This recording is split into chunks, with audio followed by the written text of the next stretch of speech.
In the green and dusty village of Okporo, under the tall palm trees and whispering winds, there lived a girl called Nena. She grew up dark and beautiful, with skin like polished caramel, and eyes as deep as a river well. Her hips were wide like a yam basket, and her breast full like the moon on harvest night. But this beauty came with a sorrow. A deep one. Nena had a hunger she could not explain. A sickness that lived inside her bones. From the age of 14, her body began to betray her. Whenever she saw a man, any man, her chest would beat fast, her palms would sweat, and her thighs would tremble. Even the village drunkard, Arens, once called her with a slurred voice. She shook like cassava leaves in rain. She followed him into the bush, ashamed and broken. When she returned, the market women hissed, "She has no shame. Look at her. She will follow even a madman." Men saw her as a toy. Some waited for her near the stream, knowing she could not say no. They didn't beg her. They didn't even ask. They knew. Her body would come before her voice could resist. Even when her lips said please, leave me, her hands would pull them close. Her mother, Mama Adanma, didn't know what to do. She cried.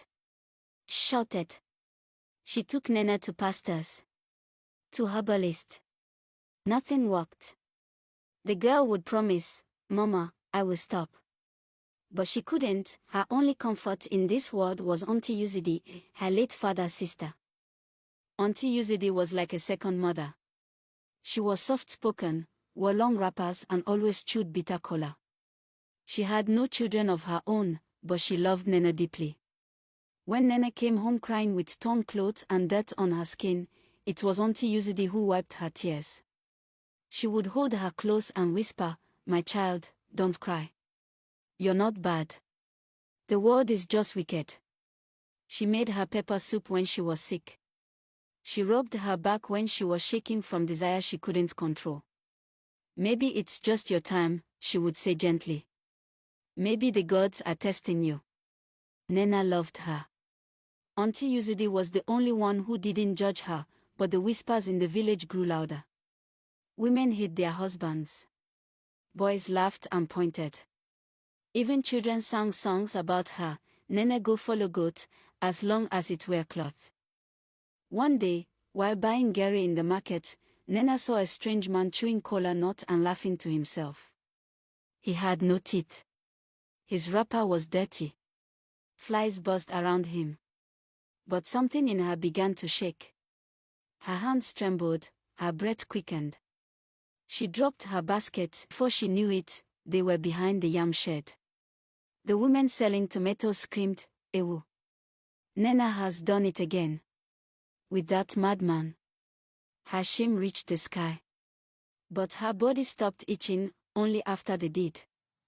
As night approached, cold and dark, Nena woke from her mat with a heavy heart. The whole village was asleep, but sleep had run far from her eyes.